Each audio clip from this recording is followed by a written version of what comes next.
Hello everyone. In this tutorial, we will show you how to change the size of a grid in Squarespace. Adjusting the grid size helps improve layout balance and keeps content organized and visually appealing. We will guide you through the easiest way to add or adjust the grid on your Squarespace page. First, open your browser. Once the browser is open, go to squarespace.com. After that, log into your account. When logged in, go to the mini profile and select Account Dashboard. In the dashboard, click to go to Website. Now, on your website, click on Website under the Home section, then go to Edit. To adjust the grid, click on the page or section where you want to make changes. You will see the Edit section. Click the drop-down menu. Here, adjust the grid settings as needed.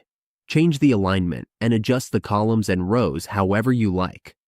Adjusting the grid of your pages is simple and quick. When finished, just click Save. With these adjustments, your website layout will look cleaner and more professional.